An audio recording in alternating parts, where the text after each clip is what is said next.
आप सभी दर्शकों से गुजारिश है कि सादगी और ईमानदारी से भरा जीवन साथी का यह वीडियो आपको अच्छा लगे तो साथी को लाइक, सब्सक्राइब और शेयर जरूर कीजिए, जिससे ईमान की ताकत को मजबूत किया जा सके। साथी के साथ जितेंद्र हरी पांडे की रिपोर्ट। 7 जनवरी 2025 का दिन हाड़ कपा देने वाली ठंड में लाल झंडे के सिपाही अपने प्रिय comrade B Ram retired ADM की मृत्यु पर कम्युनिस्ट पार्टी के लाल झंडे से सम्मान के साथ ही जोर जोर से नारे लगा रहे थे। कॉमरेड बी राम के सपनों को मंजिल तक पहुंचाएंगे।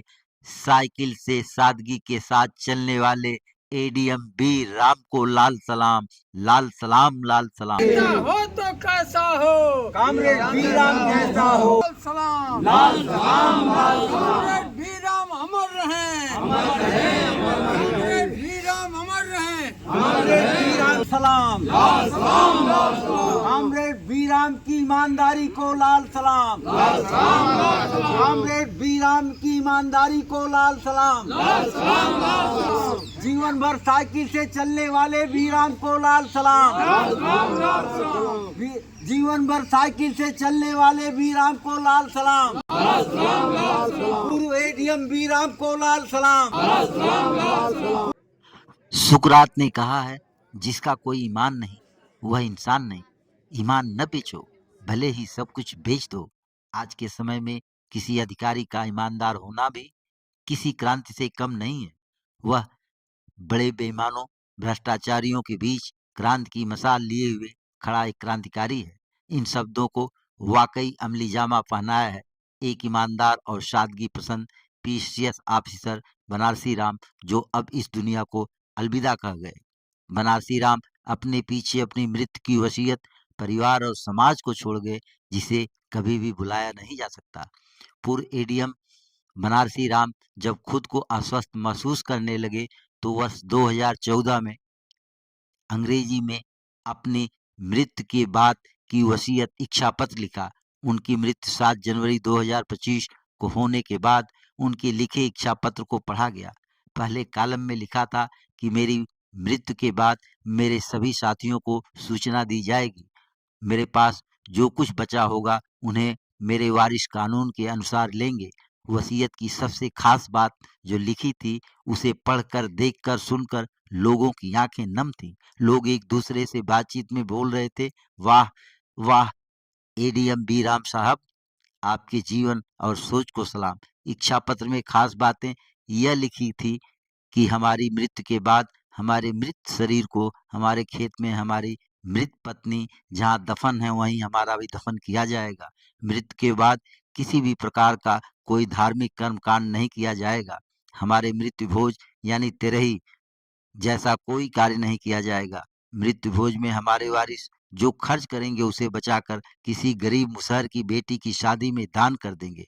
वसीयत में बी राम ने यह भी लिखा कि यदि संभव होगा तो हमारे वारिस जहां हमारा अंतिम संस्कार किया जाएगा वहां एक पक्का चबूतरा यादगार के लिए बना देंगे। यह मामला उत्तर प्रदेश के आजमगढ़ जिले की तहसील लालगंज भीरा बाजार के पास जगदीशपुर गांव में 14 सितंबर 1937 गुलाम भारत में पैदा हुए बनारसी राम का है। एक दलित परिवार में पैदा हुए बनारसी राम मेहनती छात्र बनकर पढ़ाई की और शिक्षक बने। आपके पिता मुन्नर राम ग्राम प्रधान रहे। अध्यापक पद पर रहते हुए भी बनारसी राम ने शिक्षा जारी रखा और उन्हें प्रशासनिक सेवा में नायब तहसीलदार का पद मिला। सरकारी सेवा में बेदाग और बेहद ईमानदार ऑफिसरों में उनका नाम लोगों की जुबान पर था।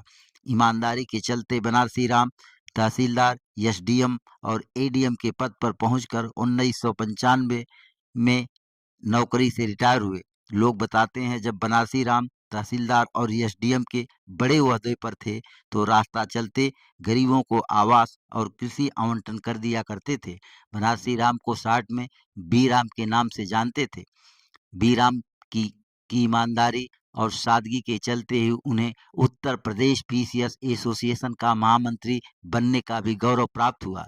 बी राम छात्र जीवन से ही गरीबों, किसानों और कमजोर वर्गों की सेवा करना अपना धर्म समझते थे।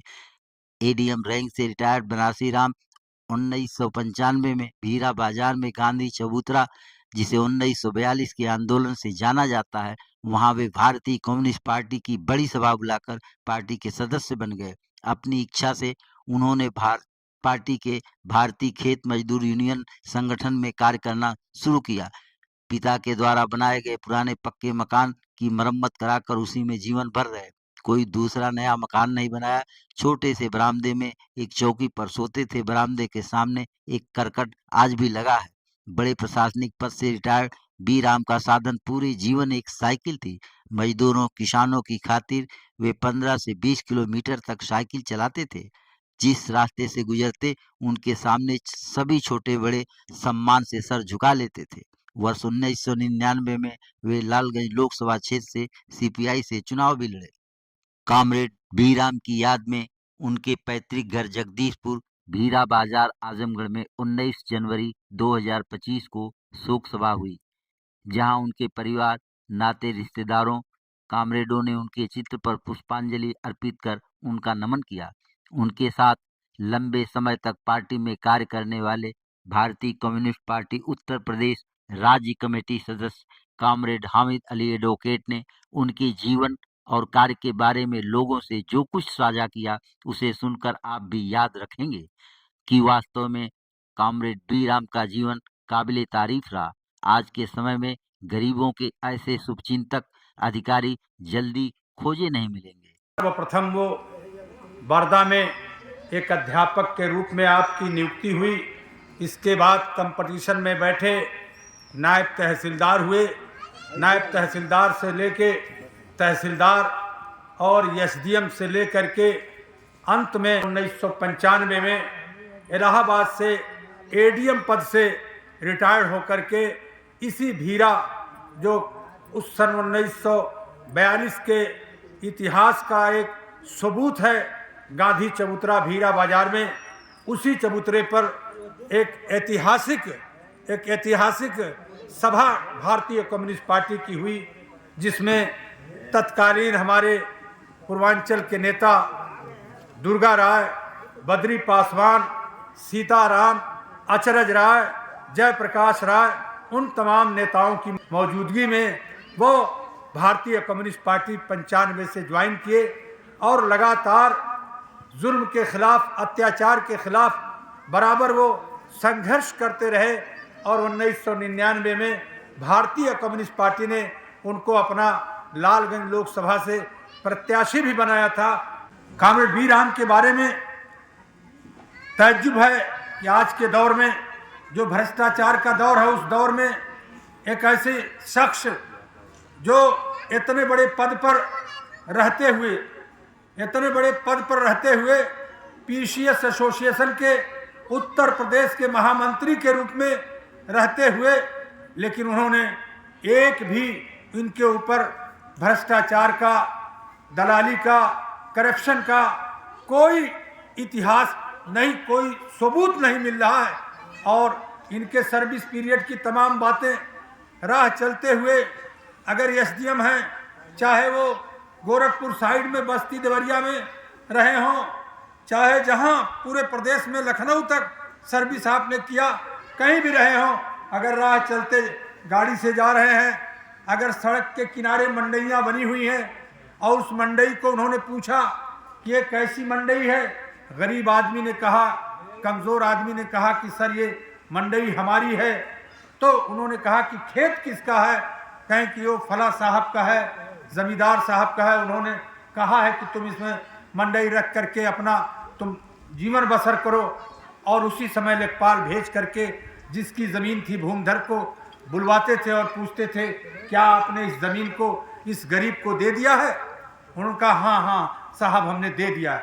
वहीं ताबड़तोड़ मौके पर उस गरीब की धारा 123(2) के तहत आबादी जड़े के तहत आबादी घोषित करके वही खतौनी पकड़ा देते थे और उस जमींदार से, उस भूमधर से कहते थे आपको कोई एतराज नहीं न है, इसका कागज पक्का हो गया, ये कभी यहाँ से अब बेदखल नहीं होगा। इस तरीके का काम कॉमरेड बी राम किए थे। इसलिए आज हम सब लोग यहाँ आकर के भावुक हो जा रहे हैं। हम लोग पूरी बात नहीं कह पा रहे हैं,